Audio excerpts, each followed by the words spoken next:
name's David Michael Beck. I'm an illustrator and a painter, specifically.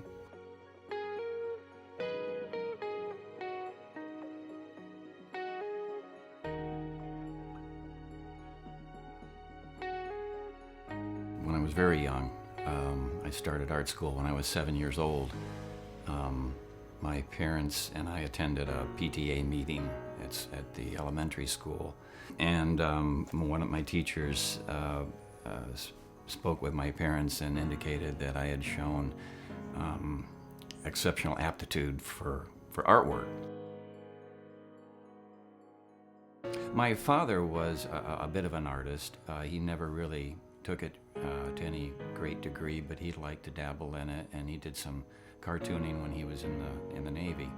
I'd always been kind of scribbling around with stuff, but never really did much more than just stuff off the end of my brain. And there was a Mickey Mouse comic book laying on the coffee table. And he took a piece of paper and a pencil and he called me over to the couch. And he says, "I want to show you something." And so he definitely drew this likeness of Mickey Mouse, which was exactly like on the comic book. And it was kind of an epiphany where I realized that if I looked at something and tried to copy it, you could get really good results. So from then on, it was kind of launched it, and I started drawing from everything.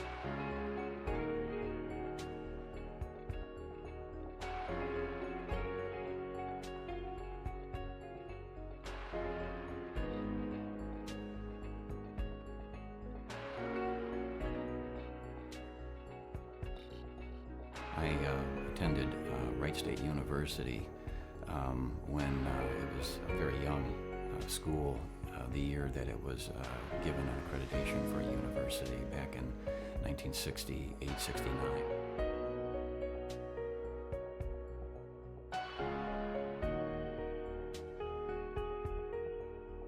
I wanted to get into a total art school. I didn't want to take English, I didn't want to take math, I wanted a total program, and that pretty much meant going to an art academy. So I did some research and decided that I would like to try the American Academy of Art in Chicago.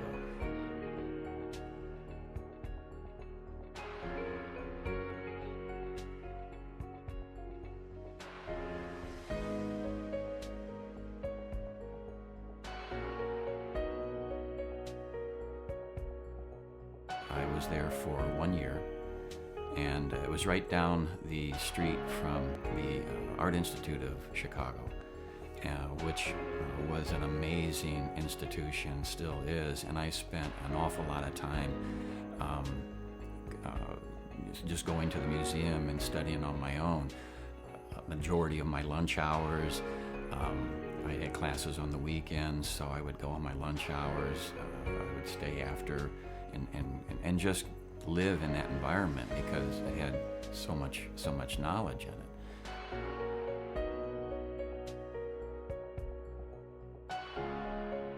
A lot of apprenticeships back in the day were really didn't consist anything more of, running errands for the boss kind of a thing. And after I had worked so hard, I made up my mind that I was not going to run errands for anybody. I really needed to start my career, drawing and being an artist, and so it worked out that way. I began working in the studios of Chicago when there were big art studios where they would hire a whole group of illustrators, a group of photographers and production people, and so on and so forth. And my real start in professional in the profession of an illustrator was when I began working in those studios, because you were subjected to a lot of different projects that covered a lot of different criteria. And at that time, I had been teaching myself as well as taking, the education from my school.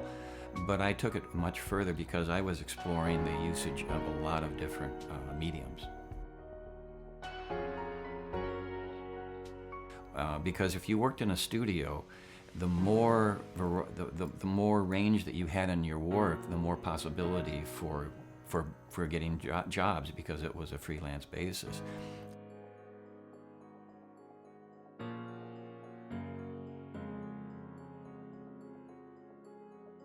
You were made a commission on your work. Um, Although some of the situations I was in, they did pay a salary with benefits, but the real high-powered studios were a commission freelance kind of a situation. I was into cartooning, I was into realism, I was into publishing, and so as I got older and I became more competitive in the marketplace, my interests and range widened, which kind of brings me up to where I'm at now, where I'm proficient in a number of different mediums and different techniques that can be applied to just about every market you can possibly think of.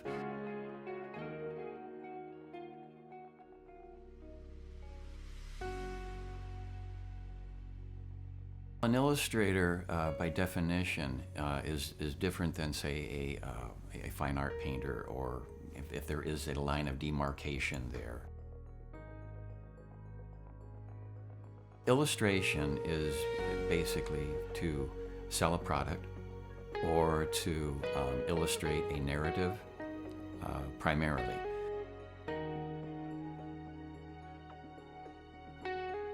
Say for books and so forth, there's cover work that a lot of times entails a narrative overtone to it. Certainly interior artwork in books, whether it be children's books or prose books with chapter openers and such, all have a narrative attached to it.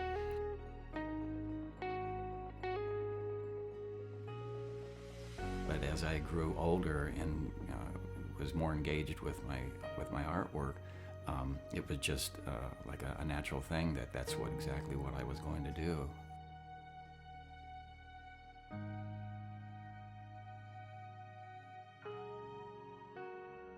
I can't remember ever wanting to be a fireman or a cowboy or a policeman, or I never really thought about anything other than being an artist.